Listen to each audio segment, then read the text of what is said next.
From the UK, this is the Rebellion check-in.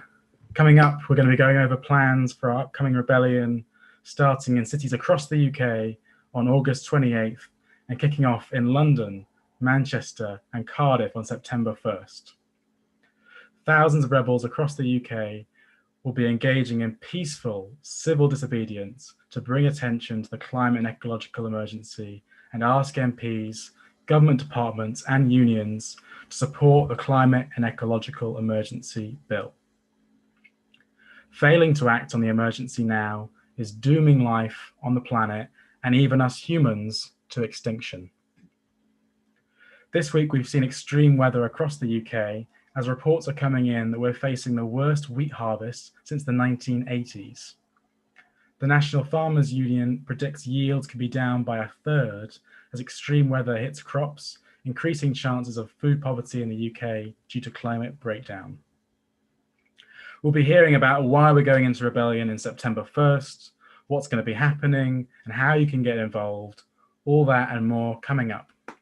So welcome to all our listeners and viewers around the world. This is the XRUK Rebellion Check-In, extinctionrebellion.uk. I'm Robin Boardman. I'm one of the UK coordinators and your host for this evening. And I'm going to be joined by Sarah Lunnon, and everyone can turn on their cameras now. Sarah Lunnon, the coordinator of the Political Circle, Annika, the coordinator of Actions, Alana from Media Messaging, and Will from the Cardiff Rebellion. So Sarah, I wanted to ask you, could you set the scene for us a little bit about what's happening with climate at the moment? Well, actually, Robin, I don't know that I need to do that, because I think most of the people who are on this call are here because they understand where we are. They're probably actually really quite scared and worried, and that's why they've come in on this call. So rather than talk about parts per million of carbon, rather than talk about 2 degrees, 1.5, 4 degrees, rather than talk about that, I'd actually like to take an overview of where we are. So I won't talk about the Arctic disappearing. I won't talk about the wildfires in California, but I do want to look at where we are. And we're currently living in a system where the current carbon infrastructure, if used to the end of its life, will blow the remaining carbon budget. And yet, even knowing that, still new oil fields are being eyed up, are planned for and invested in. So we're in a system where our governments and others still support fossil fuel companies, and current and new investments are still legal, even though they know ultimately it's going to, well, the harm is unknowable. So even though those in power know using these fuels will destabilise our climate to an unknown extent, it's still legal, it's still happening, it's still supported. It is almost unimaginable that that is happening to us. So we're in a world where the collapse of our nature and our life support system continues. The extinction of species is gathering speed. And many of our beloved animals, those whose names we learnt as children, our beloved animals, the tigers, the koalas, the hedgehogs, are functionally extinct. The crisis of our climate, the crisis of our natural world is known, accepted even. And yet the system that has enabled 30 years of inaction, that has embedded this emergency into our immediate future, that system remains pretty much untouched.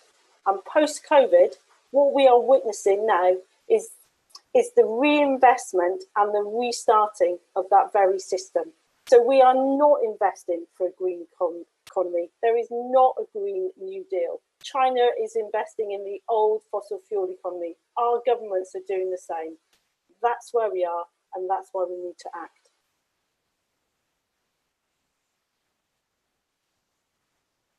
Thanks, Sarah. It breaks my heart to hear, about the koalas, all those creatures that, I grew up with, thinking about and wanting to explore. Hearing you talk about them there, it really hits me. And I guess I'm thinking, why are we going out in rebellion right now, in September 1st, in Manchester, Cardiff and London? when we're in the midst of a pandemic, what brings us to the streets right now, Sarah? Well, I mean,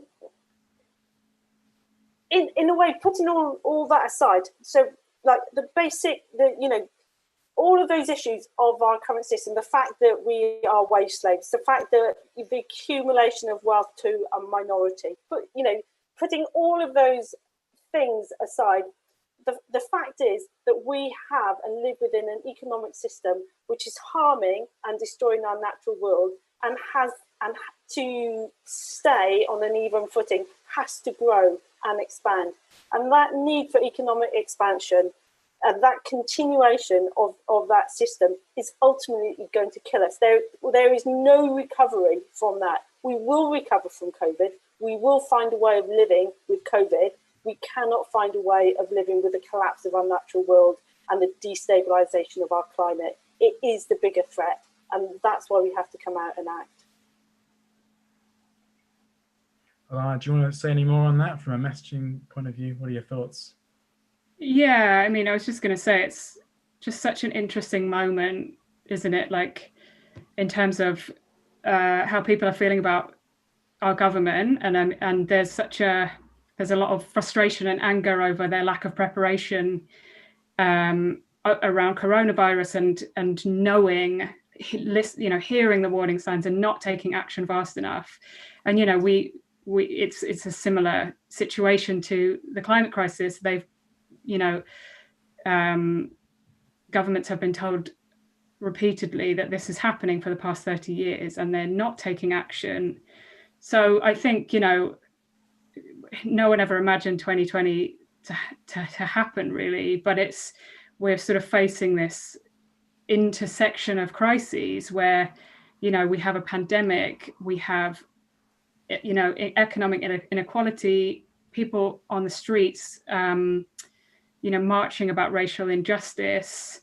There's so much going on, and as we recover from this pandemic, the fact that our government are not taking this as a, I hate to use that word, opportunity, but that they're not taking this as an opportunity during the recovery to actually make the change that we dramatically need to provide us with a healthy and sustainable society. Is, people are understandably angry about it and want to take action. So it's, I think there's this difficult conflict, isn't there, where yes, we have to take into consideration the coronavirus and be safe and provide people with the warnings, but also people feel really compelled to act, and I think people should act. I think this is such an important moment to do that. So we can't wait until next year when we've gone back to normal. I totally agree, Alana. I mean, there's so much energy that I'm seeing in local groups right now, in rebels across the country who are feeling fed up of this government and this system. And you're right, there's a lot of energy that's been built up over this year, against the government, also racial injustice. And it feels time to act. It feels compelling, and it feels exciting as well that we have this opportunity now ahead of us in London, in Cardiff, and in Manchester, and in different regions across the UK to take that kind of action. I think it's interesting as well, we saw today Greta Thunberg back in the press saying that governments have been just using words. They haven't been acting. They've said there's a climate emergency here, they've said there's an ecological emergency there, but they haven't been fundamentally acting on it. And that's what we're asking for in this rebellion. Sarah, do you want to tell us a bit more about our demands, this rebellion, the CCE bill, the Climate Ecological Emergency Bill, what that's about? It's funny, when you were saying that, Robin, it made me think of the suffragettes and their slogan, deeds, not words. And also, the fact that the suffragettes were absolutely loathed when they were taking action. The passage of time has somehow softened them, and they've become, they're seen as heroines and these rather lovable people who who gained the vote for women, but actually at the time they were very, very unpopular. And indeed, there was a counter movement to the suffragettes, which at that time had 41,000 members across the country in opposition to what the suffragettes were calling for. And yet now they are seen as on the right side of history. And, you know, the things that they did to change the law. And so that rather wonderfully brings me to the Climate and Ecological Emergency Bill. So what we want to do, one of the ways that we can use the levers of power, which are already in place, is to persuade our government in one way or another to change the law. And in many ways, that's what we do by taking non-violent direct action, is we open up that space that enables government to act. And they can say they don't like us, and they can say they disagree with us, and they can, you know, say that we should not be breaking the law and we should use the proper channels. But ultimately, by us acting in the streets and causing disruption, we enable the space there for governments and politicians to act and have those conversations. And so we, like Extinction Rebellion, is supporting the Climate and Ecological Emergency Bill, or the CEE bill. And we're doing that because this bill provides a route for governments to take the action that is required, not what's credible, not what is politically not quite convenient, what is politically saleable almost, but what is needed in terms of the emergency that we're facing. And one thing that COVID has demonstrated is that it always costs more if you choose to act later. It costs more in terms of lives that are lost. It turns more in terms of the damage to our economy, and it just costs more in terms of finances as well. So the later and later we leave it, the more it's going to cost us. So someone's going to pay a carbon tax one way or another, and the sooner we pay it, the better we're going to be. So the bill that XR is supporting, along with a number of other people, and rather wonderfully, Rob Hopkins has said something really lovely about the Climate and Ecological Emergency Bill. He said that if it's passed, it would lead to a revolution of the imagination across the country, one that could go on to inspire something similar across the world. And he's talking there about the limits that the bill would insist that government operated within.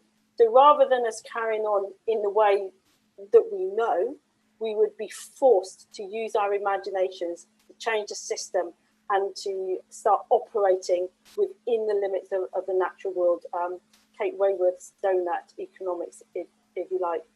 So the bill calls on the government to declare an emergency so people know why radical action is needed. It lays out the limits in terms of the carbon budget. It lays a duty on the government to actually repair and redress our natural world. So this is not just about climate, this is also about the life systems that we need. And then also, so that it is owned by us, by the people, it requires a citizens' assembly to consider the evidence and make recommendations to government on how to move forward. And that's really important, because the government has to act according to what the people want. And it also means that the opposition will fall in behind what the people want.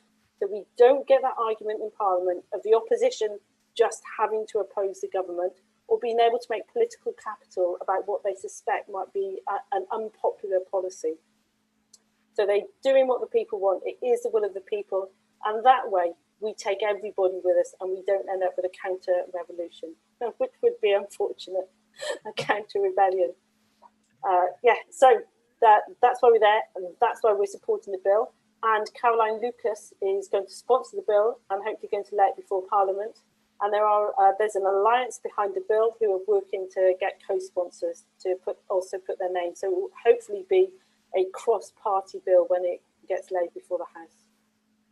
Amazing. Thanks, Sarah. I think you're right. That phrase, a revolution of the imagination, it's changing the way in which we talk about things. And that's always been what Extinction Rebellion has been aiming for. When we first came onto the scene in 2018, people were talking about the Paris Agreement, 2050 targets. They were even debating people about whether climate change was real or not on the BBC.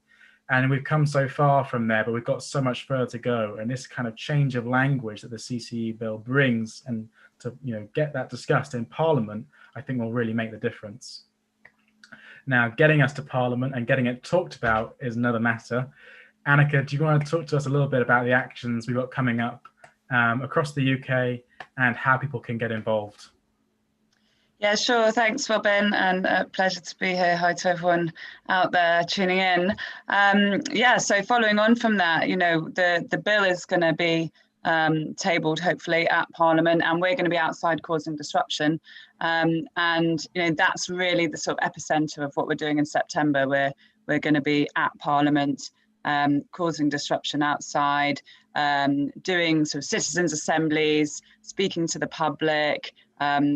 Really sort of making a creative scene, and there'll be like ways in which we'll keep building pressure throughout the couple of weeks as well to make sure that our voices are heard. And I think, you know, what Sarah was saying there about the bill, it's sort of a neutral thing. You know, this is not XR's bill. This is a collaborative piece that's been written, and we are supporting it. And I think there's just a little bit of understanding to have about our role as a movement in that we're more radical than the bill, you know, that our actions create the space for this change to happen and for these things to get brought up the agenda and talked about. And that's why, you know, it's really important that we're there pushing that agenda, causing the disruption, taking part in the civil disobedience.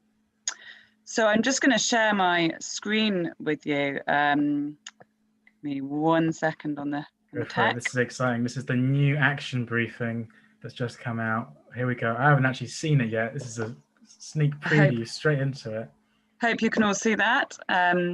So this has just been released today.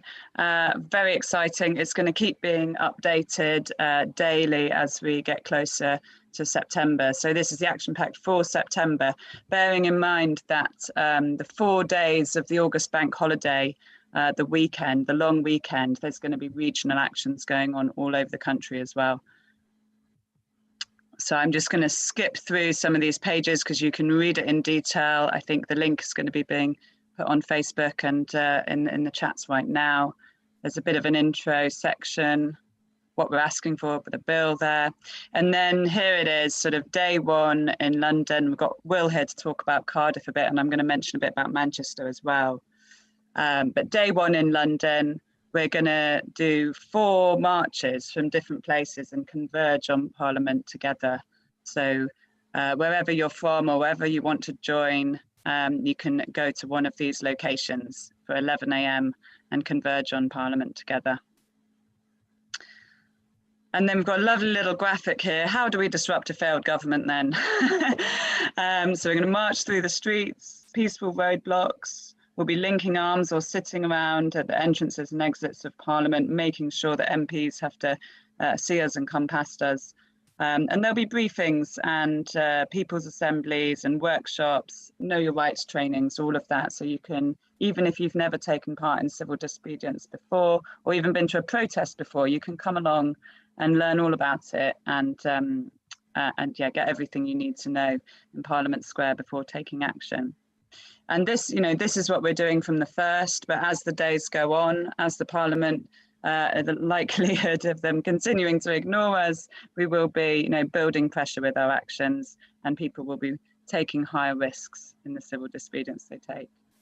So there's lovely information in this pack about what to bring. There's creative things going on. And then I'm just going to talk through this really briefly, give you a basic overview, because you can download this and click on these links and find out more information for yourself. You can see we've already got actions planned every day for a couple of weeks at the start of September in London. Boris arrives on the 2nd for Prime Minister's question time. We've got to make sure we give him a hearty welcome.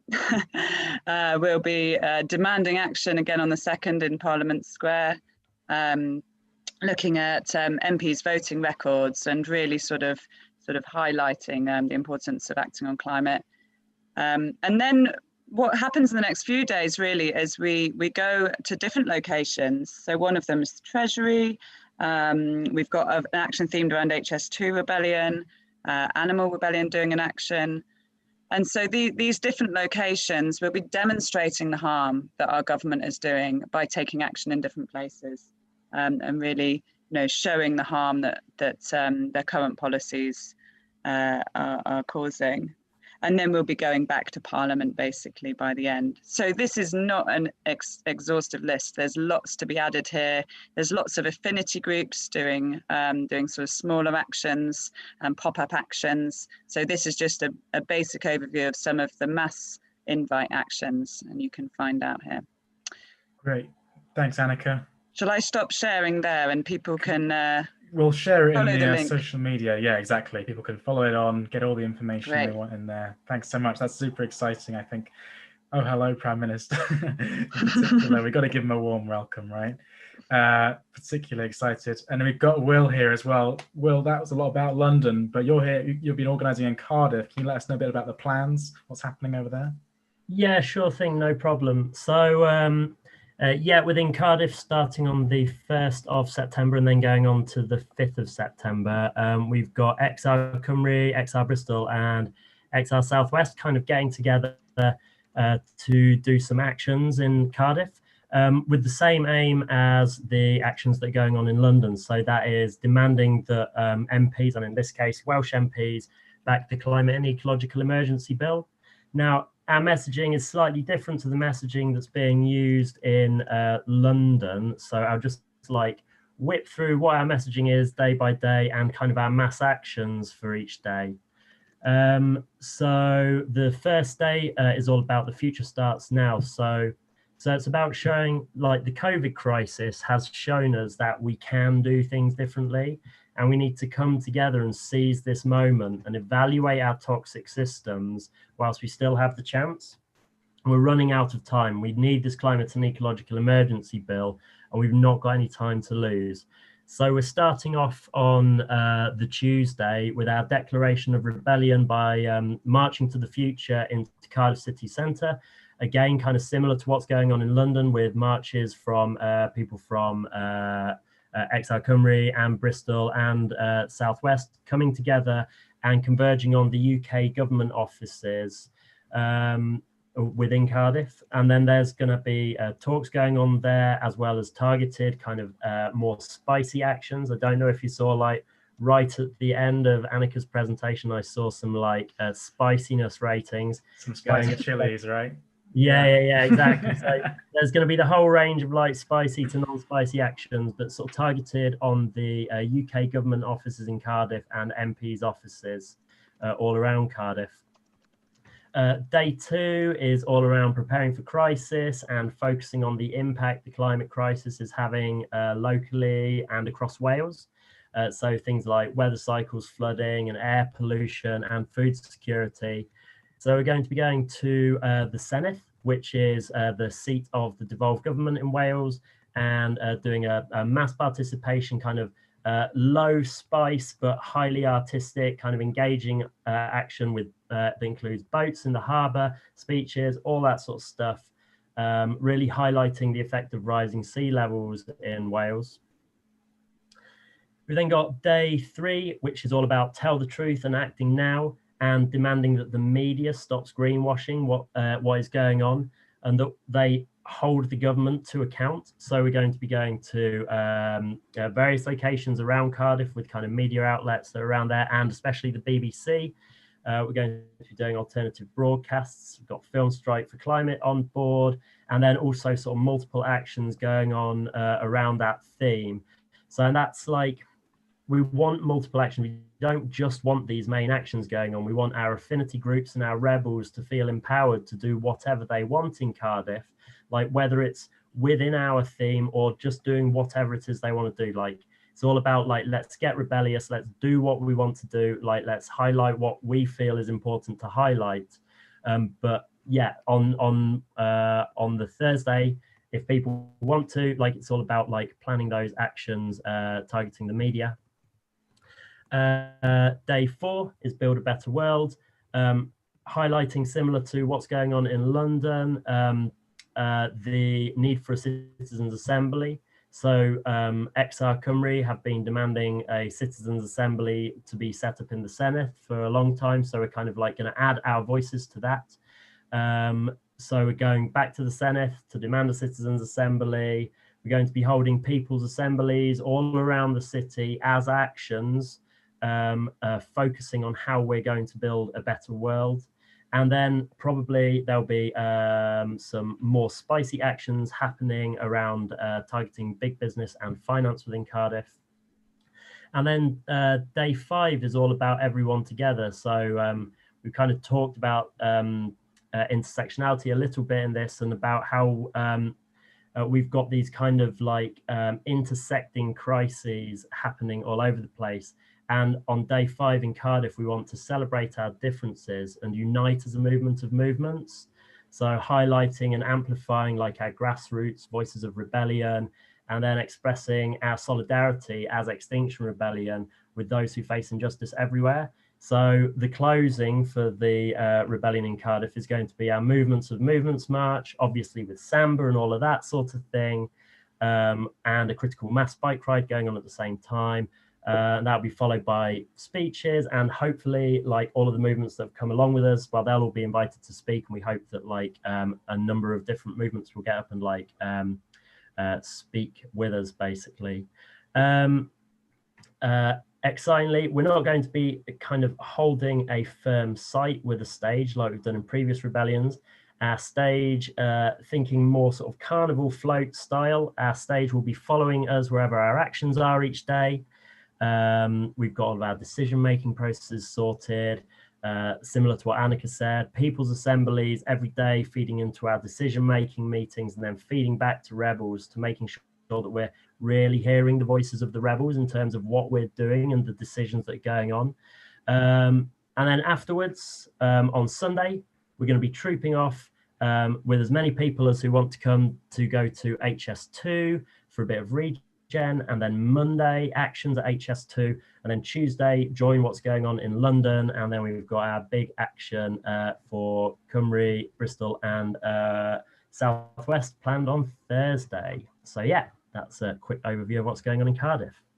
Sounds jam-packed, man. Sounds jam-packed in Wales. I'm really looking forward to it. I love the fact that in this rebellion, we're in 3 different places. I mean, we're starting off in even more places at the end of this month, and then we're going into these 3 main cities, and I can't wait to see what that regional rebellion feels like.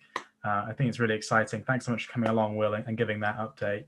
I think we're going to go into questions in a second. So if you want to be questions and you want to chop onto social media, please do. You know, we're here to answer those questions about the rebellion.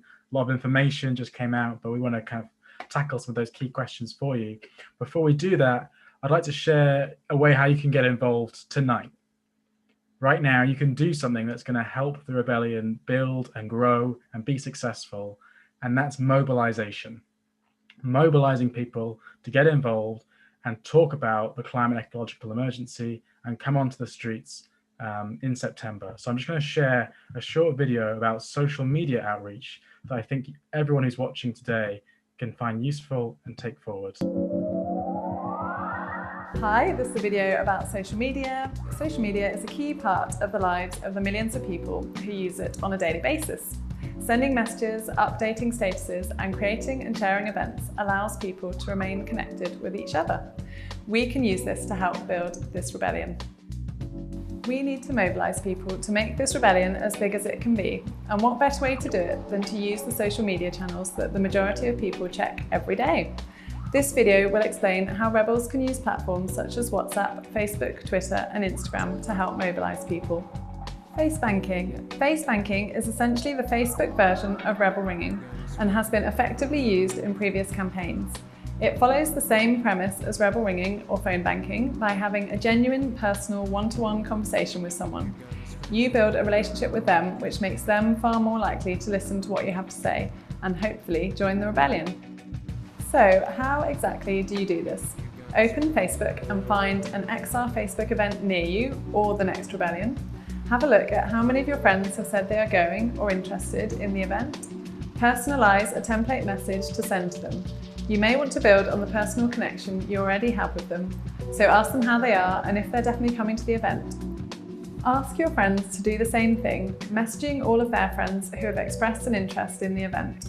Send them a follow-up message to see how they're getting on and if they're interested in getting involved with online outreach and mass mobilisation too. Twitter and Instagram. Using Twitter to mobilise rebels works in a very similar way to face banking. This time, however, you want to look on the Extinction Rebellion Twitter account, to see which of your mutual followers also follow this account. You can then message each one with a personalised message based off a template, asking them to retweet a specific XR tweet, pledge to attend an event, and to message all of their mutual followers who also follow the XR Twitter account. You can do something very similar with Instagram. Choosing from a selection of XR images, you can post to your account and story with a template caption, and also message each of your followers who also follow the Extinction Rebellion Instagram, asking them to pledge to come to an event, to post a similar post to yours, and to message all of their friends. Remember, this type of outreach will be most effective if you reinforce the personal, individual relationship you have with each person when asking them to get involved. We need to mobilise, and the best form of mobilising comes when you engage with people that you care about. Keyboard rebels, let's do it.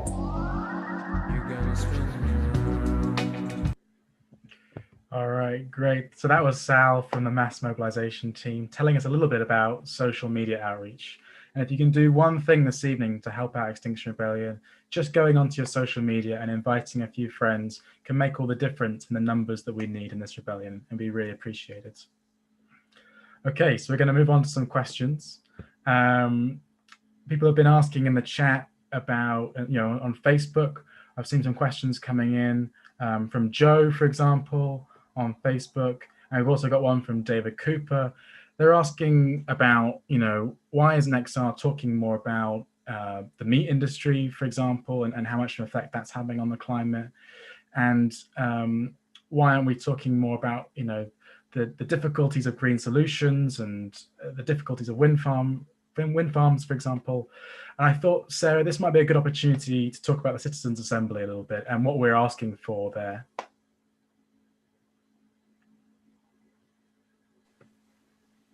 It always gets me, always forget to unmute.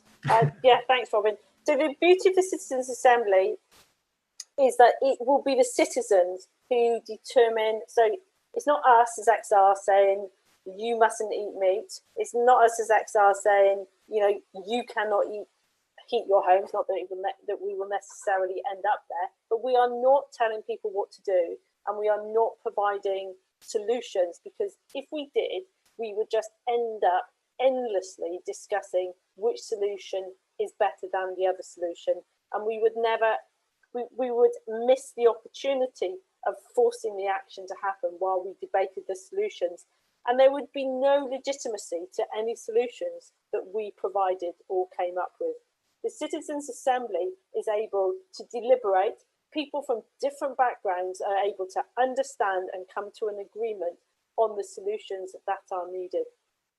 So, for example, the energy issue is really interesting, and part of the CEE bill says that we cannot use nets. I refer to them as non-existent technologies, but they're actually negative emission technologies. They're unicorns, so they don't exist.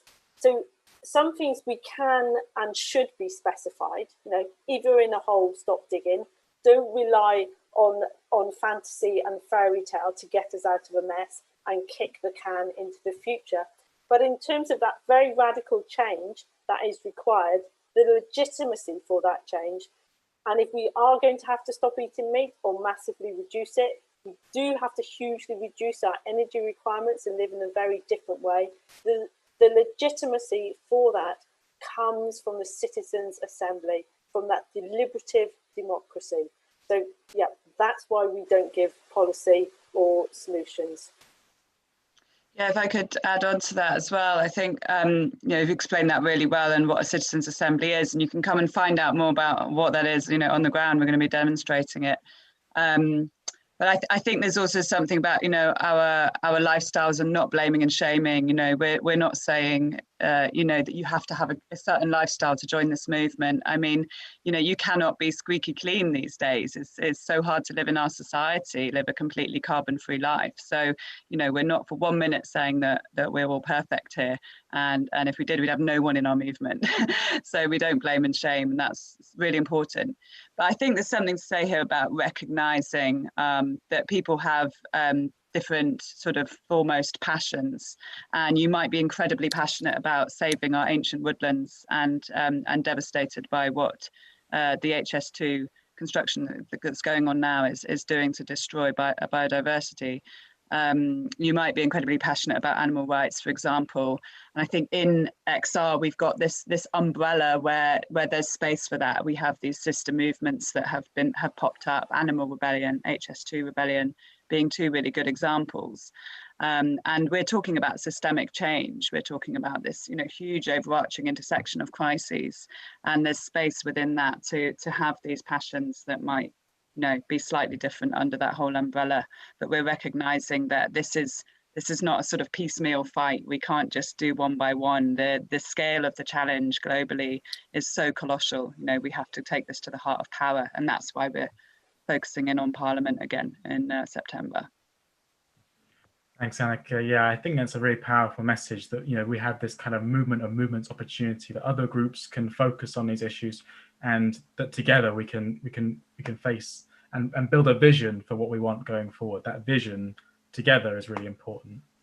We've got a comment coming on YouTube, DJ123. I can't wait to hear what kind of music you make. He's asking, can anyone join Extinction Rebellion or lead an Extinction Rebellion group, start an Extinction Rebellion group?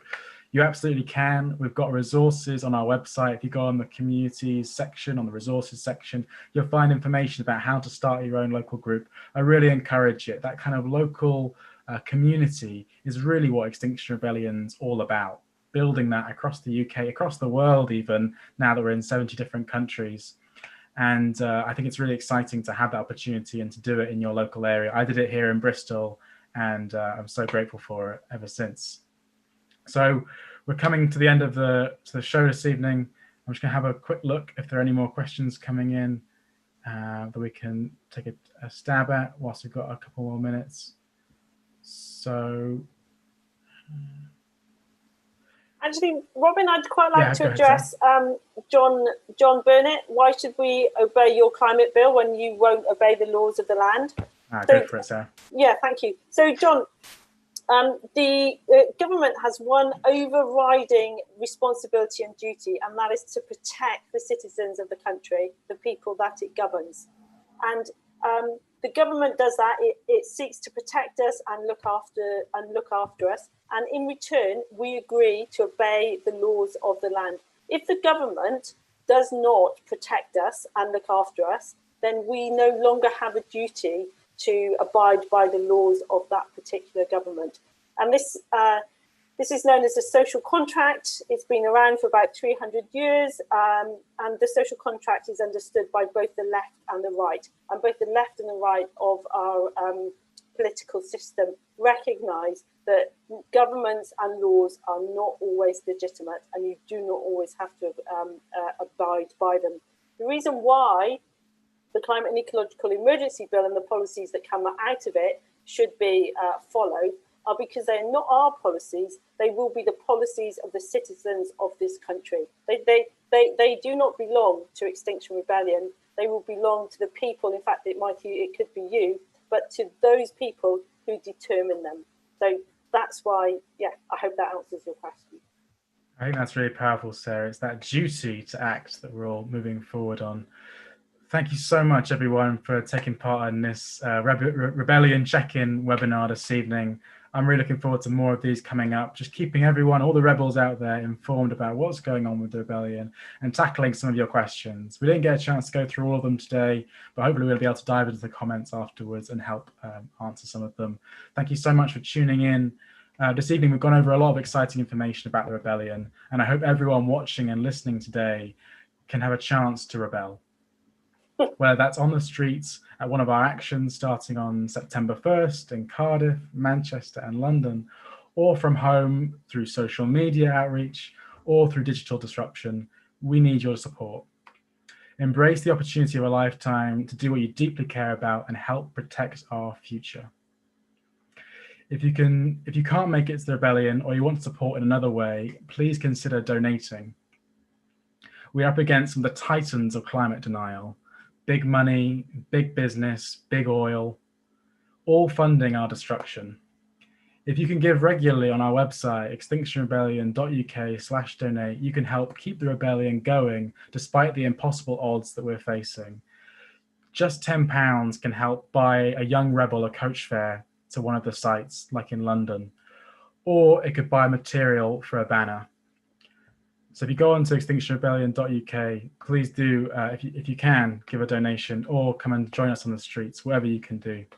Thank you to everyone for tuning in. We're going to be back at the same time next week on Wednesday, 7 p.m. on Twitter, Facebook, and YouTube. It's amazing how we can do that these days. And I look forward to seeing you all there. Thank you so much for joining.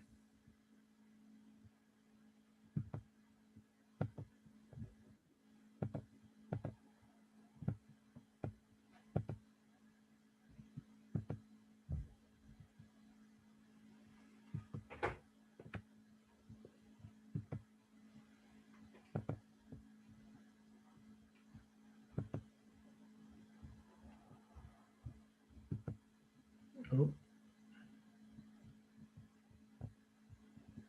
Sorry, just having a little technical issue of turning off the live stream.